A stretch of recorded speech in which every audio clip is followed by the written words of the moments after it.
competition and sports have been a part of our society for as long as I guess mankind existed. Back during the Dark Ages, there were individuals would compete in some kind of physical activity that could be akin to sports, and fast wind that thing for about over 2,000 years, and competition and sports have become just an intricate part of our society. And I guess, it's safe to say that in some instances it's good for our society, and in some instances it's not so good, but that's not necessarily the case. What is the case is that how it's handled, how it's taught, how it's introduced, how it's coached, and how it's supervised is the determining factor behind how sports affect the athletes.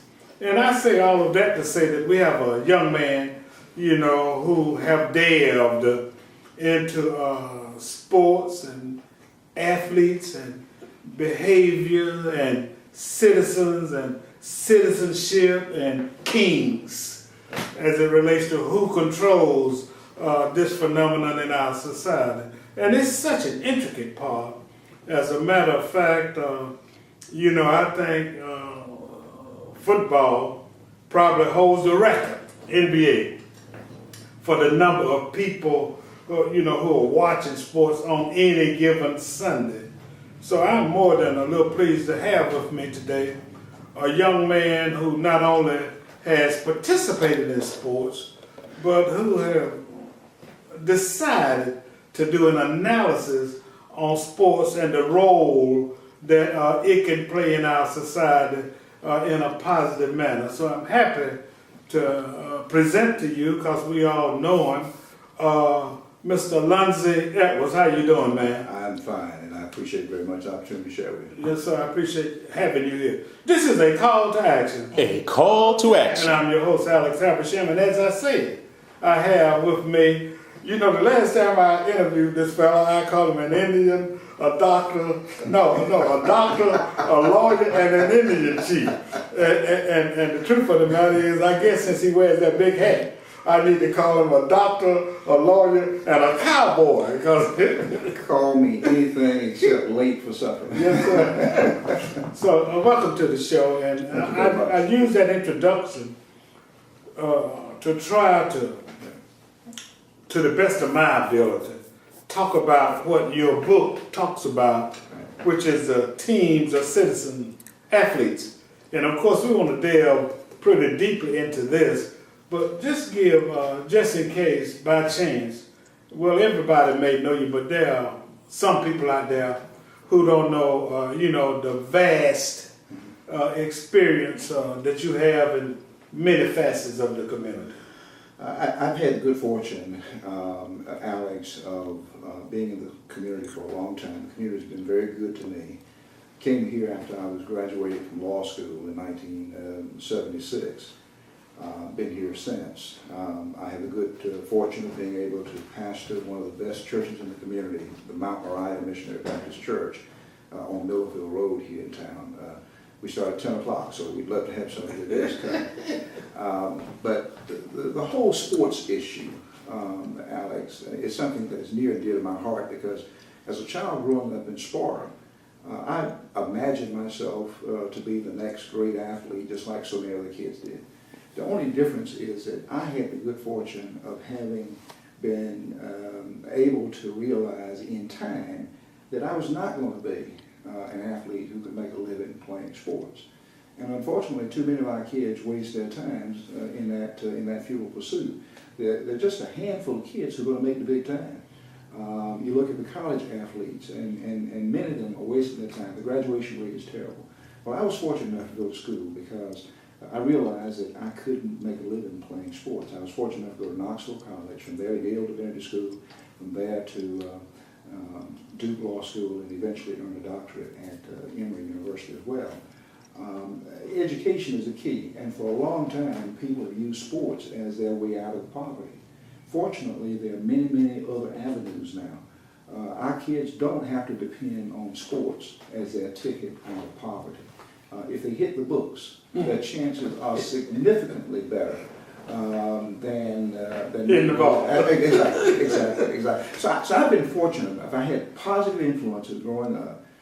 The church obviously was a dominant role. Your daddy was one of my early pastors at Macedonia in Sparta. I'm sort of the byproduct of the labors of a lot of people, and I'm thankful for all those influences. Okay, that's true. And well, how are you purporting, if you please, that somehow are you purporting good citizenship, good behavior, and a good education can be tied into sports? Well, I think that's a great question because it gets at the very heart of my argument. This society is sports crazed. There's no question about it. We believe that everything begins and ends with sports. Everybody's got their favorite team. But what we don't tell kids is that sports don't necessarily develop character. Sports sometimes will reveal character. In the same way that adversity in life will sometimes reveal our character. Those bad things sometimes will show who we really are and what's on the inside of us. The tragedy is that we have just about stopped teaching civics. We've just about stopped teaching the obligations of citizenship. The obligations of citizenship are to vote, for example, to serve in public office if you can, to do military service, to give service back to the community. I wish judges, for example, would stop requiring community service as a part of any sentence they get, because that's something citizens owe this community. I get so tired of having to pick up trash about every time I go out of my house and walk in my neighborhood, because again, somebody failed to recognize that one of the obligations of citizenship is to make sure you are obeying the laws of the community.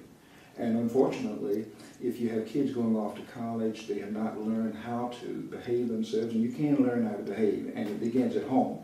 If we want better citizens in this community, in this state, in this nation, in this world, we're going to have to get them through the parenting skills that parents have, and I think that's where the big problem is.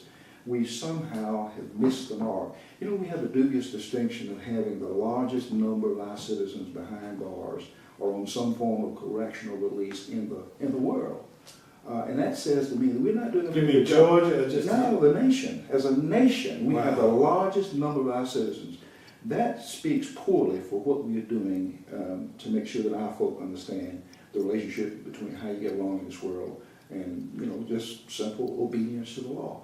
And it happens at every level of government and every level of society. Go to Wall Street, for example. There's misconduct almost on a daily basis. Some of us don't fool the stocks because we realize the game's rigged. People are cheating all the time. You look at what happens with hedge funds. You look at the banks.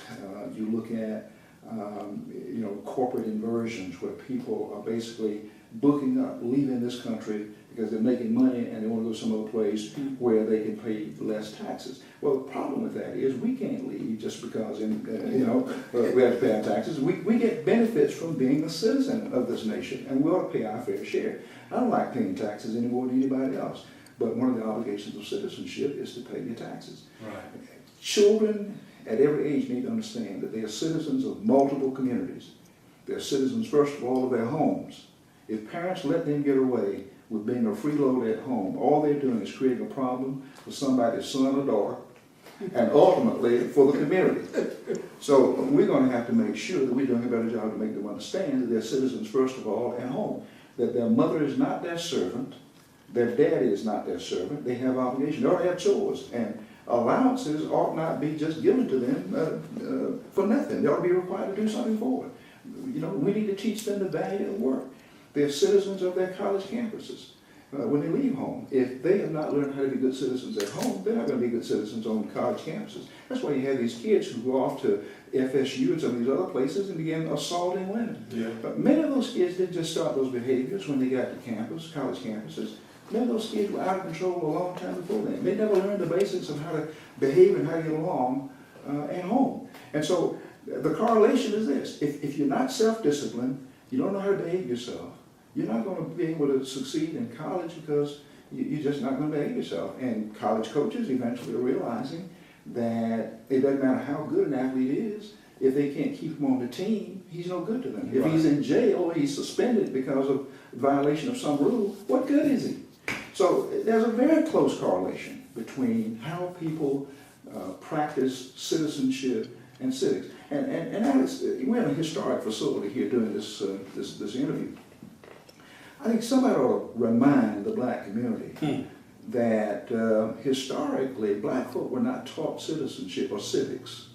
You know, we spent so much time trying to win our constitutional rights that nobody took time to tell us what our responsibilities are as citizens. And there was a famous Swedish sociologist by the name of Gunnar Myrdal who came to this country, I think, in the 30s and 40s. And one of the observations he made was that in southern schools, black children were not being taught civics. And the reason they were not being taught civics was that the purpose of education in those days was not to produce citizens, but to produce good servants. In fact, the word he used was to produce good N dots.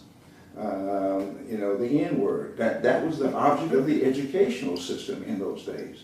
And tragically, I'm not sure a whole lot has changed because just in 1997, 1998, the General Assembly of the state passed a law that required schools to teach patriotism, virtue, citizenship, honesty, a whole range of character traits that you would think children would learn at home, would develop at home.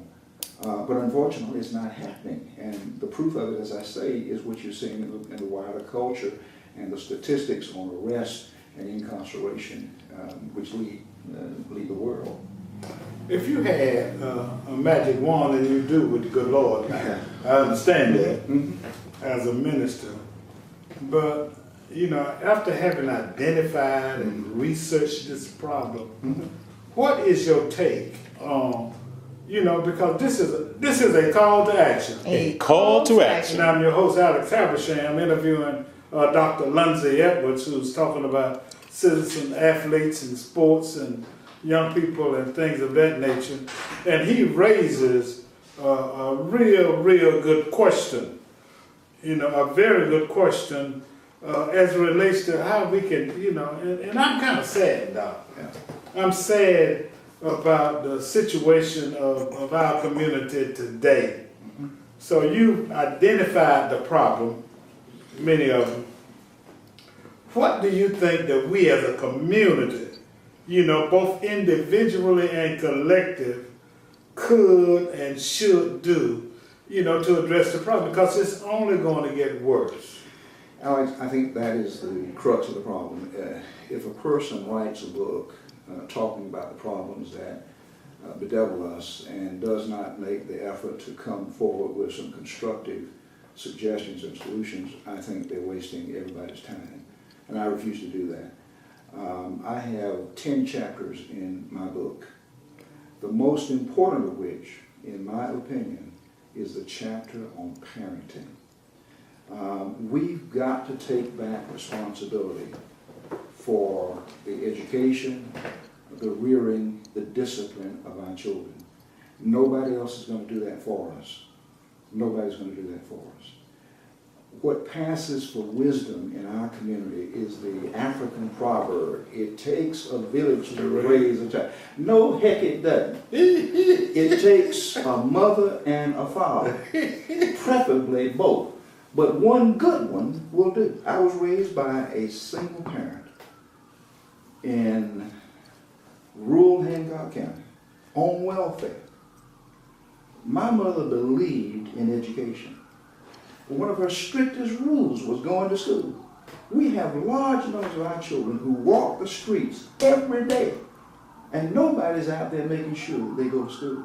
Now, sports, to some extent, may help alleviate that problem because it'll give kids some reason to stay in school. A whole lot of us were influenced by coaches. I'd run all day long behind the ball, go home, get something to eat, and run some more. I didn't get in trouble, not because I was so good, but because I was too tired to do anything else by the time I got to fooling with sports. So I think sports can serve a very useful purpose. But at the same time, there's nothing like the role of mama, or preferably mama and daddy, making sure that children know where the boundaries are, what's expected of them, that they are disciplined. Teachers shouldn't have to whip somebody's child. They shouldn't have to try to straighten somebody's child out. Children ought to be more afraid of their mothers and fathers than any principal or any teacher because they know that mom and daddy have a lot invested in them and they have a right to expect that they're going to behave themselves and put forth their best effort. The children who are succeeding and who are making the difference come from homes like that. Now, granted, there are exceptions. There are children who are homeless. There are children who face all kinds of adversity. But, Alex, I think that's where the problem is. Parents have to be partners with teachers. They have to be partners with other people who are invested in trying to make the best of their lives. Churches, for example. A lot of these kids are no longer in church. A lot of these kids, and they're no longer in church because parents don't make it go. You know how I got to Macedonia Baptist Church? My mom didn't give me a choice. Same from my kids. Exactly. You know how I got to my kids. Exactly. But unfortunately, we have given children the option and the choice, and many of them are opting out of the very thing. They don't have sense enough. I didn't have sense enough to know what was in my best interest as a child growing up. I needed somebody to tell me what I needed to do until I could get to a point where I could figure out what the right thing was and to do it. And it takes a lot of us a long time to do that. I'm glad you mentioned that because one thing I've noticed, Doc, is that there does not seem to be the same kind of organizational concern about our community now, include the churches, as it was, some of them. That's right. Not Mount Morale, as it was, but because that's how we made it. Sure. That's how we made it, and I know that it begins with parents. But at some point, it seems to me that other entities can play a role in improving the community. Alex, I think you're right, but I think a part of the problem is everybody is held accountable for educational outcomes except parents. Children pay the highest price with their futures, with their lives, with their hopes and their dreams. We wear teachers out. We cuss principals out. The only people in the process who get a pass are parents. Somehow we've got to get to a place where as a community, as a state, we're saying to parents, you're going to discharge your duty. You're not going to palm off your responsibility on everybody else. You're going to discharge those duties on pain of being penalized in some fashion. There ought to be some appropriate sanctions. Now, whether it's going to happen, is it going to happen by judges, issuing tough sentences to parents who don't send their children to school, or politicians coming up with some appropriate sanctions for just not cooperating with the efforts of parents? I don't know how it's going to happen, but I know politically it's going to be tough because parents vote and politicians are scared to death of anybody who might vote against them. Children don't vote, and yet they are paying the highest price. We've got to make parents understand that this imbalance can't continue. I admire the school system, for example, in Sayreville, New Jersey. I'm sure you've heard about the incident there where the superintendent canceled the whole football season because of misconduct by 7 athletes. Somehow or another, that kind of stand has to be taken by our total community. We've got to say to folks what is really important. The lives of children matter more, and the overwhelming majority of our kids are going to have to make a living with their hands or their minds. And Alex, one of the other things I talk about in this book is that, we've thrown away vocational education. And, college is not necessarily the ticket for every child. And we're going to have to make sure that we're doing a better job.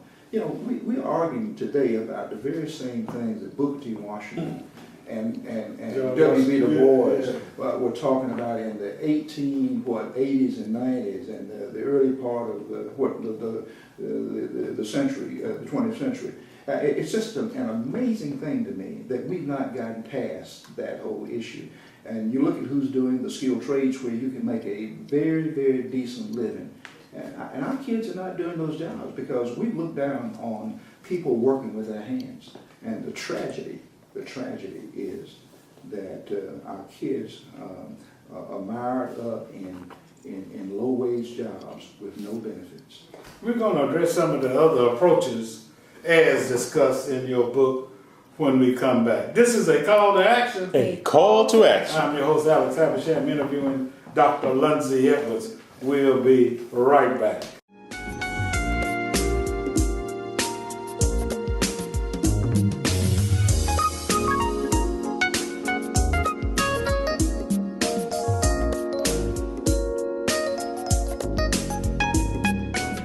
Okay, we're back interviewing a minister, a lawyer, I guess we're going to call him an ex-politician. I don't know whether he's Recovering.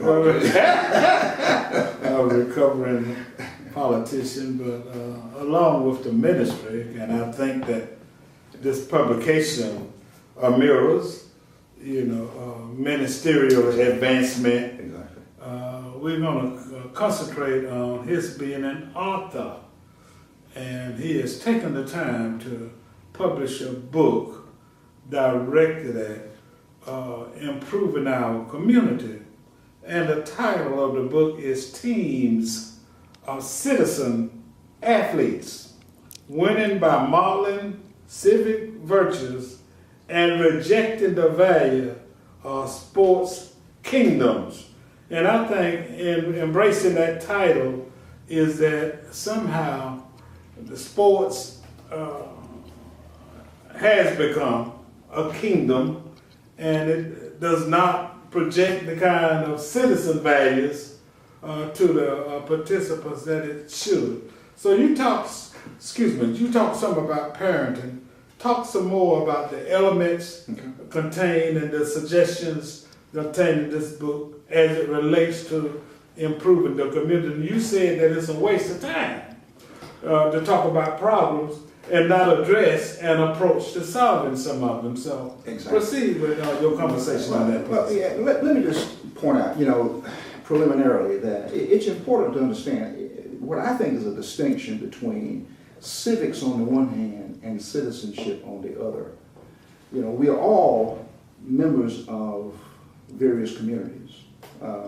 And one of the things that's noteworthy about being a part of a community is that you're a citizen of it and of each community that you're part of.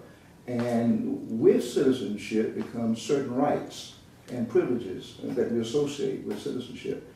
As I understand civics on the other hand has to do with an appreciation of the duties and responsibilities that go along with being a part of a community as a citizen. And somehow we've missed that. And I think part of what is problematic here with that is that we've allowed the NCAA, for example, to be the tail that wags the dog. If a poor kid, for example, needs clothes or the kid is hungry, as I understand some of those NCAA rules, it's a violation for a coach or anybody on that team to give that kid things that you would normally expect. Alumni member, anybody. Yeah, I mean, it's a sad thing. We live our lives in communities, and we have a higher obligation, I think, to these kids than these schools are being made to meet. The O'Bannon litigation that was just recently concluded basically took the position that these kids are not entitled to a piece of action. These programs make unseemly amounts of money, and these kids get none of it. I mean, they get very little. The pretext is that they're going to get an education, and they don't get the darn education that they're supposed to be getting. And the result is many of them, when their careers are over, if they don't make it in the pros, are basically left to their own devices, and many of them are left in bad situations, many of them turning to crime. We're hearing a lot about domestic violence and a whole lot of the bad things attributable to athletes who lost their way because they didn't have the character to start with, They ended up with addictions on top of everything else. And it's just gotten to be a really, really bad thing. So I think one of the things that we need to do is begin revisioning athletes, not as student athletes, but as citizen athletes. And Alex, one of the things that's interesting, if you do the research, is that Walter Byers realized that there was a danger that athletes would one day start asking for pay for play.